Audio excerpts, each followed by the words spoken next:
All right. So 100%, I'm going to be basically sticking with the YouTube from here on out.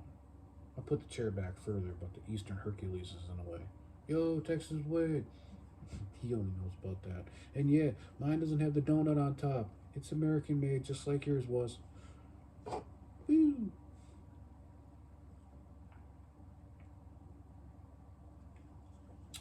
If I was still riding, I was gonna take it down there and get him to sign it. It, it's a pretty memorable bike. All right, I'll show you. Oh, it's over here now. Sorry, the room's a mess because I was flipping that brake over. Yeah, I literally destroyed a kink desist so that I could clear it for a fucking 30 tooth. But yeah, this is the famous real bike wall. But, you know, nobody cares about that. It's only dislikes about it. Kind of sucks. But you know what? I don't fucking care. I never did this for fucking anybody out there. This is all for me. I mean, primarily, like, get onto social media and do lives because of the fact that um, lately it's because of the SCi, you know, and the TBi. If I'm talking, I'm a New Yorker, I move my hands. And, and then I gotta edit, so then I gotta tighten. Neuropathy in these two pointy fingers. Um, but the TBI, I have a problem with word finding. Occasionally, you'll actually see me, you know, fuck up and just I don't know, just hard to describe. Okay, like you ever you ever want to say something, you know, or answer a question? It's like right on the tip of your tongue. Well, imagine that, and not that 5 minutes goes by and then you pull it out of thin air. Mine is like I could be trying to pull that off of the tip of my tongue for a day and it won't come.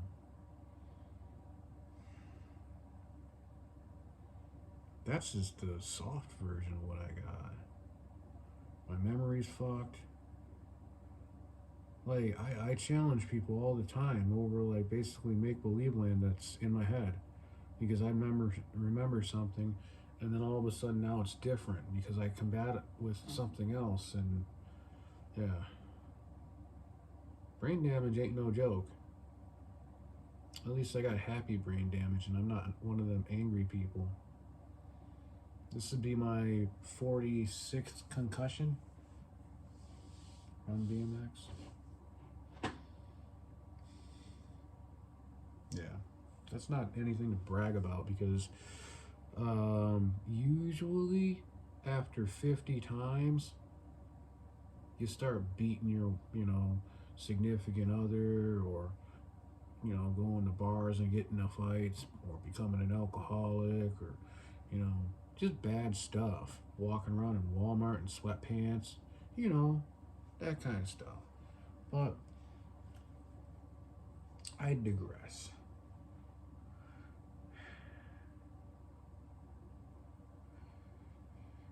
What I originally wanted to do was be live on TikTok. And I got like 2K followers and, well, almost 2K. And like, I've been doing it for such a long time that basically, like, it should not be a big deal for me. Like, well, it's a big deal when I'm basically doing lives on there and I'm not breaking any fucking rules and their AI basically just takes my fucking video down or, you know, stops the live. Which, you know, if I wasn't dealing with the the issues that I'm dealing with, and I'm using that as a coping method, and I'm also using it as a training method to get through this, it wouldn't affect me. But they're taking away something that basically like I use to help myself with this handicap. So hopefully when I start doing lives on here, which will be soon, people will pay attention. But I doubt it. Because usually it's only the followers that basically like, come through. And I got a basically like a follower list of probably 300 and some people. And I would have to say probably 3/4 of them are either dead or in jail. I don't know. I don't get anybody that watches my shit other than like 2-3 people. And then the rest is just rando. I mean, I see my dashboard. I'm not a dumbass. I've been doing this shit for 16 years on here. 16 years I've been on YouTube.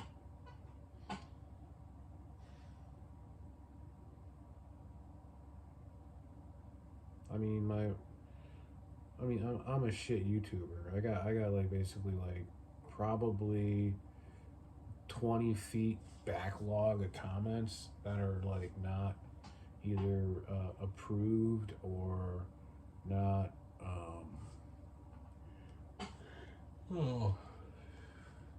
not giving feedback of a like or anything. I'm slowly trying to get through them all. But it's kind of fucking stupid. I'm like, like giving a thumbs up to somebody that commented on something that's 10 years old. Yeah, it's like that. So, if you guys enjoy like what you see like currently in the last couple of days, or not last couple of days. I mean, oh shit. Neuropathy medicine is like kicking it hard. What I just uploaded today, that's what I should have said. Sorry, I got brain damage. I can't even drive a car with this thing on because I can't look in my mirrors without turning my whole entire body.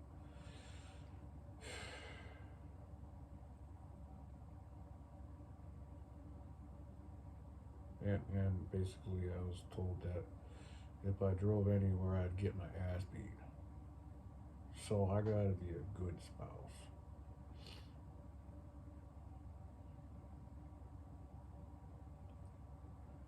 It's alright. At least people care, That yawn brought out 2 tears. I think I gotta go take a shower and then pass out on the recliner. Well, the recliner because neck brace. And no, this isn't some fucking, swindling thing to get like votes or something. Let me see if I can get it in an angle that you guys can see it. See that scar? You barely see it, but you can see it. This is legit. I can't show on YouTube the helmet. I can show that on live, but I can't show it on YouTube because it's got gore on it. And if you use your imagination, it will hurt you to know how hard I hit the ground. I would literally almost crack the helmet in half. I really shouldn't be alive right now.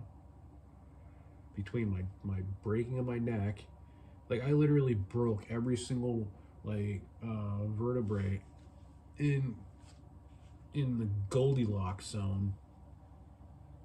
Outside of that zone, like basically like you lose your ability to use your diaphragm as your body just shuts that down, aka you can't breathe, and you better know somebody that knows mouth to mouth until the fucking ambulance gets there. And then the other one is quadriplegic.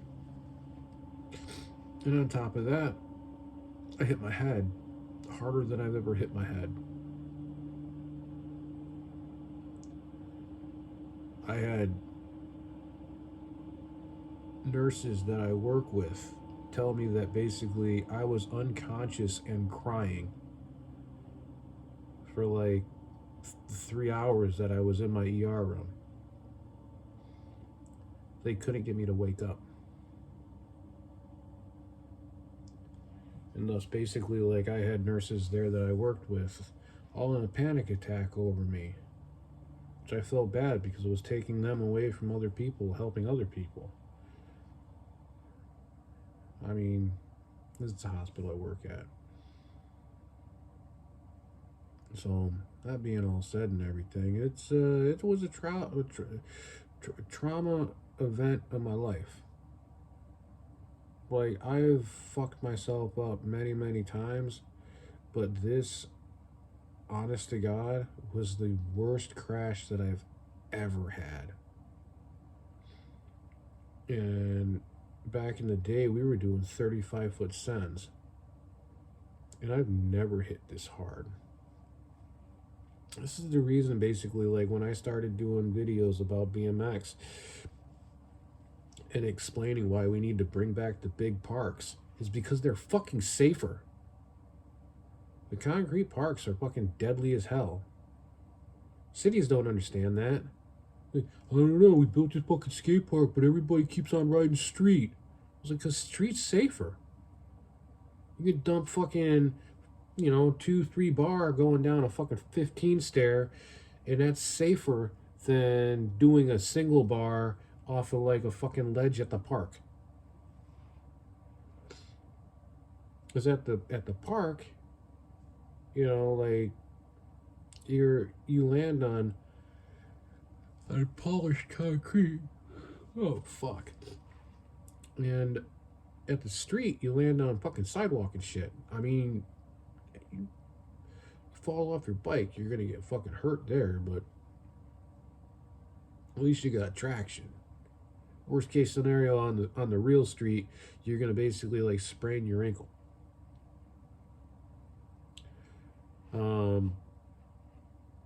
But other than that, like, it is what it is.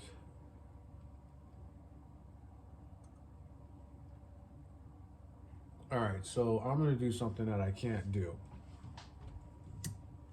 Oh, I shouldn't do. This is what it looks like. And this is what it's called, atrophy.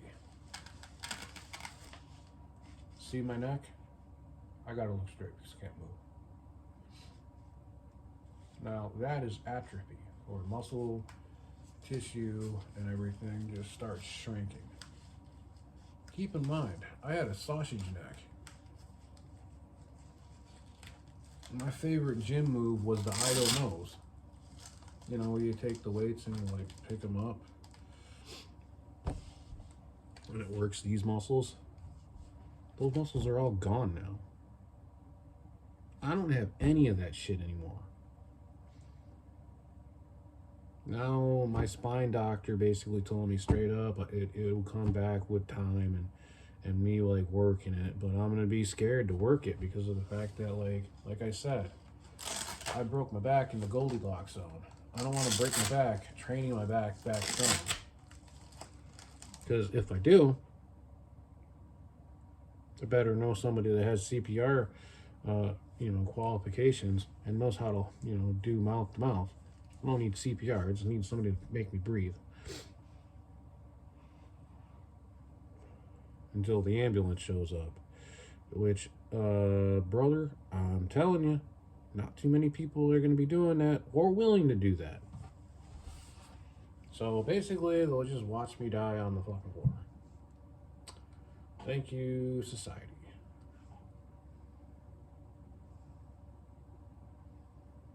But yeah, so now I gotta like work on getting a medical bracelet.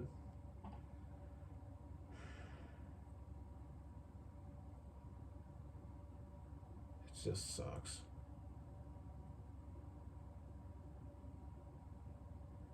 Basically listing my neuro and back, well, neuro and spine surgeon slash doctor that will be my doctor for the rest of my life. Oh, or until he retires and then gives me a younger guy. God hands he had, God hands. I don't care how much I gotta pay, honestly. Worth every penny. Because I can walk and I can breathe. I can grab shit. Like, my therapy, when they sent me out to rehab, my therapy was me just basically bullshitting with people for like, 8 hours a day. Literally. Like, even they said I shouldn't have been there.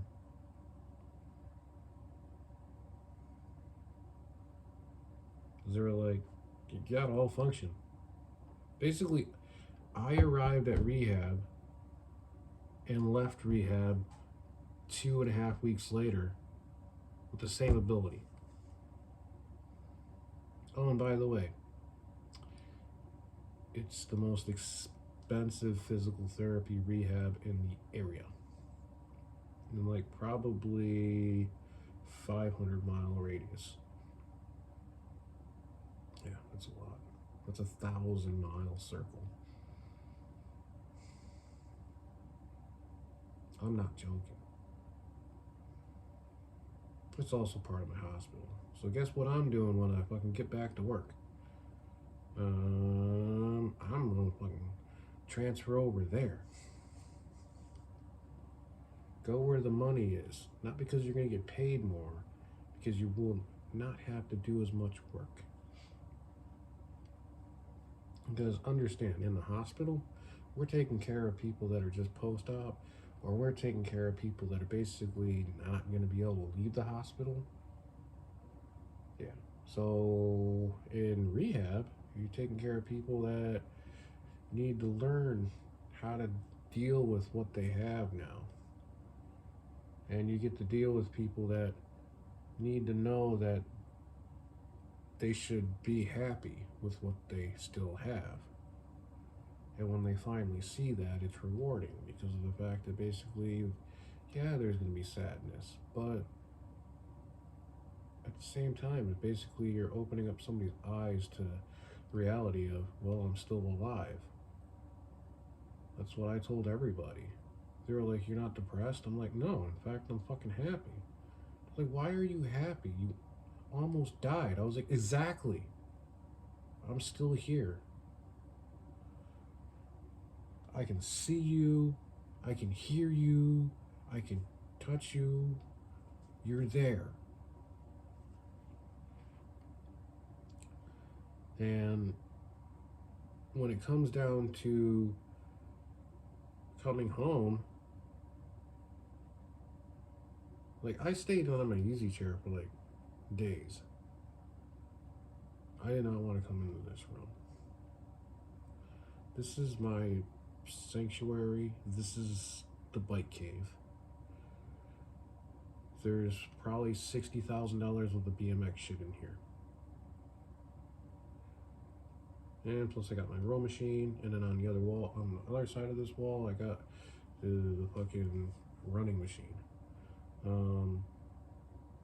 But yeah, $60,000 of the bike squad probably will not be able to ride for months.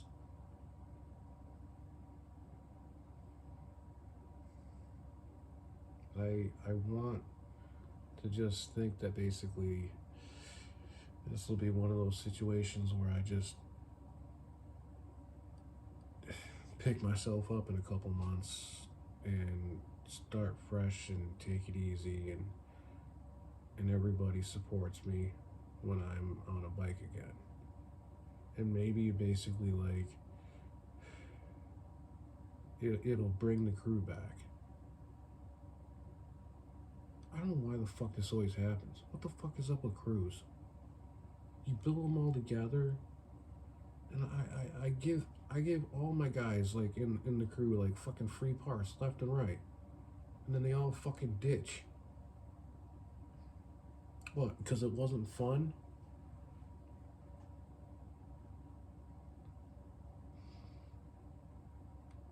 Look, if the only thing that you can do is tech, and tech ain't fun, why don't you try a different fucking riding method or a different fucking riding style? There's a lot. You got Flatland, you got Tech, you got Tech Bitch Boy. That's the guy that does the basic bullshit around the fucking park. And then you got the I just go to the park to send it out of that one spot of the bowl over and over again. And then you got bull chasers, guys that pedal in the bowl, guilty.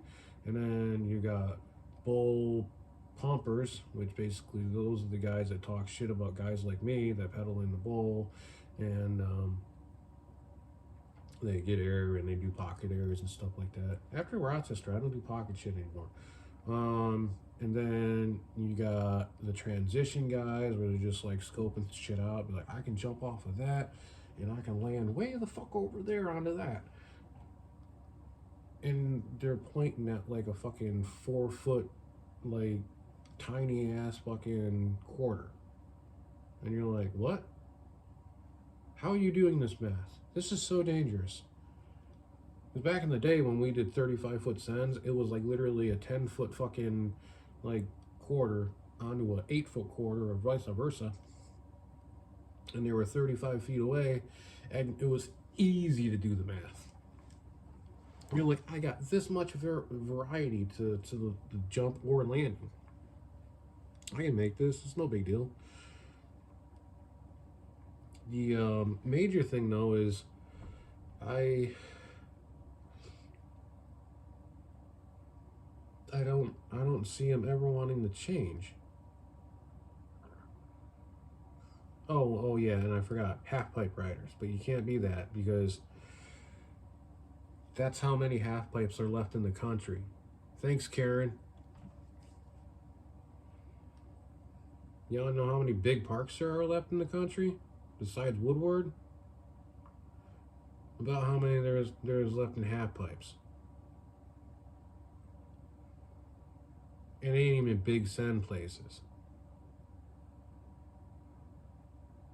And no, I can't count the Olympic Trading Center in fucking California because that's not open to the public. Europe's got better fucking places than here. I mean, people in the UK, if they talk any like shit about what they have and what we have, they got more. Don't ever let them tell you that they don't have a place to go. Hop on that goddamn fucking train that's going all over fucking England, and you should be able to fucking, or whatever, the central part of the UK. It'd be England, right? I think. But yeah, they just hop on the train there and fucking go anywhere they want. They can get to the fucking goddamn skate parks, and get to the goddamn indoor units, and they can get to the outdoor units that are all paid. They got half pipes there. People don't understand why I always bring up half pipe. That's what I fucking did.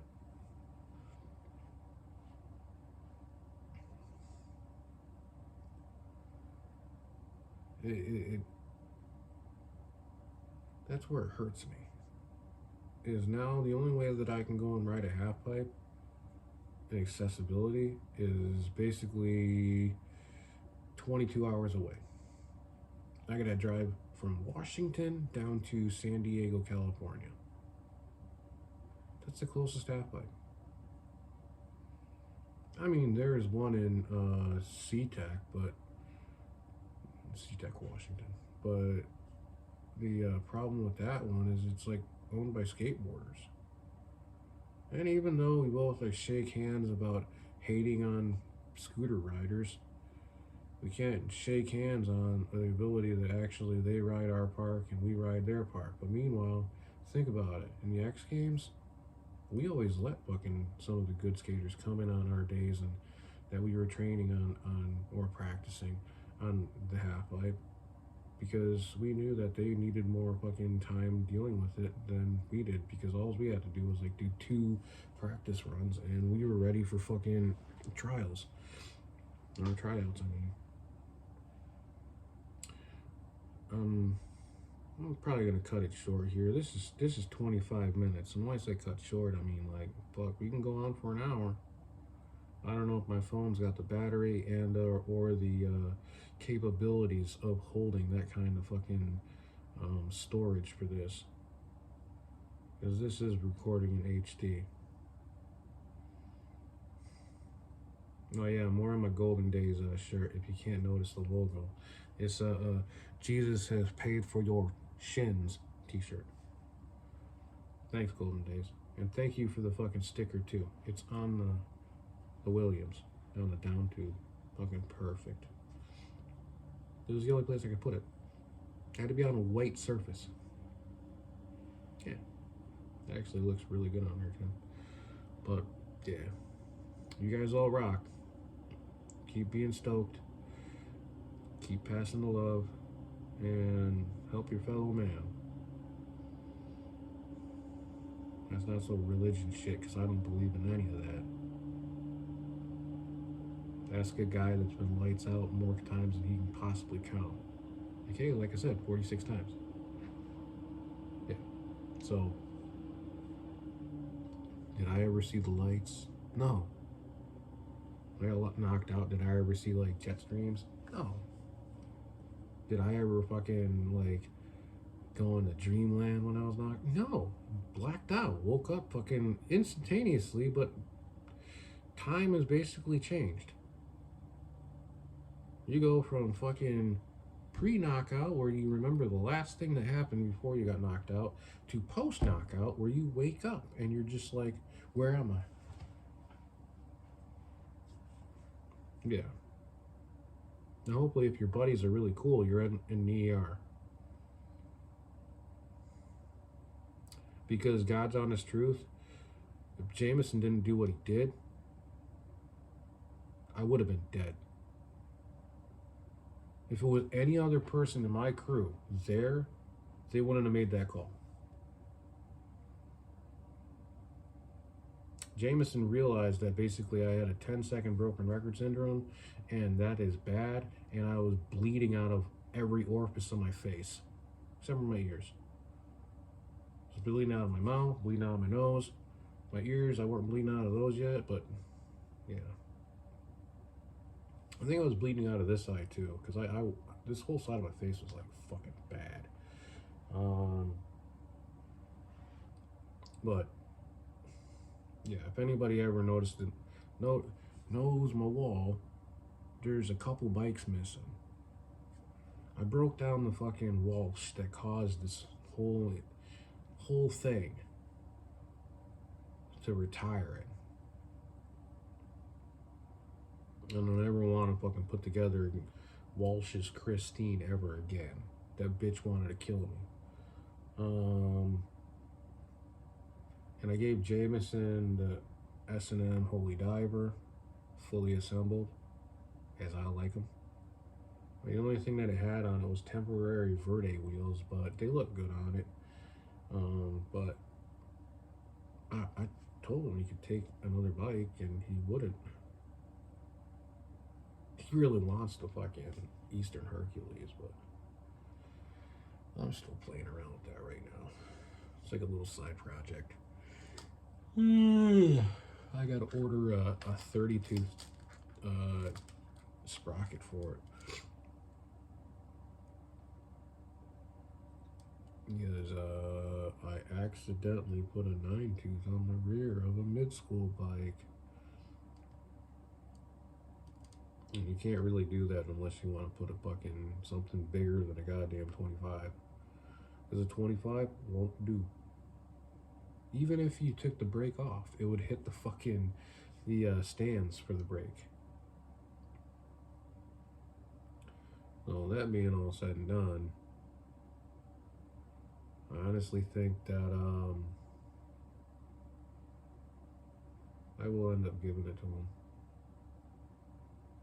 He already knows I'm gonna give it to him, but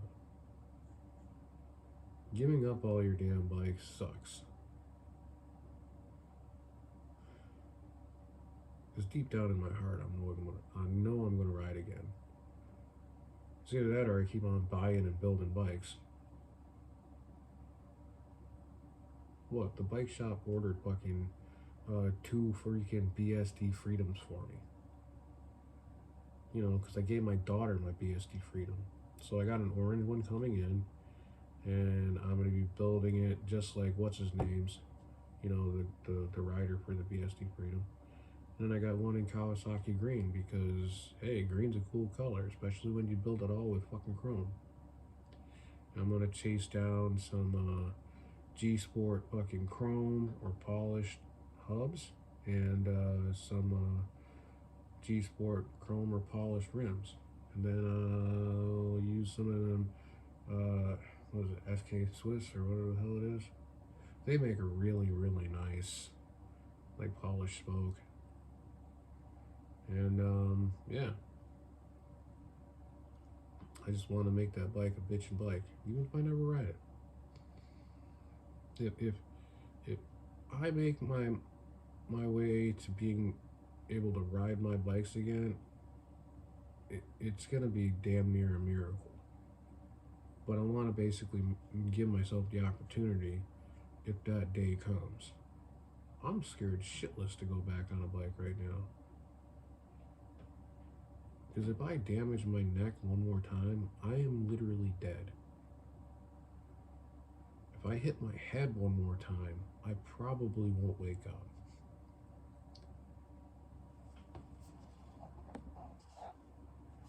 So, yeah, my battery light just came on. Let me just put this on there. So, last words. Is it worth it? Is it worth it to risk it all? Is it okay to basically say, this is what I want to do, and just tell everybody around me that loves me to just fuck off? Because that's pretty much what I'll be doing. Because they all care, and they don't want to see me gone. So there's going to be many, many power struggles me getting back on a bike. Because everybody knows if I get back on a bike and crash, I'm dead. There is no, he did what he wanted to do to this. Because they know, I know, my doctors know, everybody knows.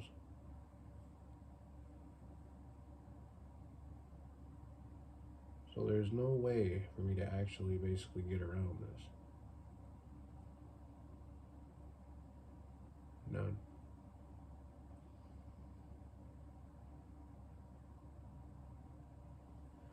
And this is reality. This is real me talking. I'm not putting on no show. That's the reason why this video's over fucking 30 minutes long. Even though I said that I was going to cut it out at 25. I just kept on talking.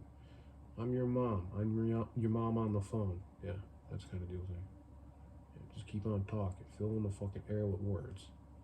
With noises and stuff. Syllables. So, alright.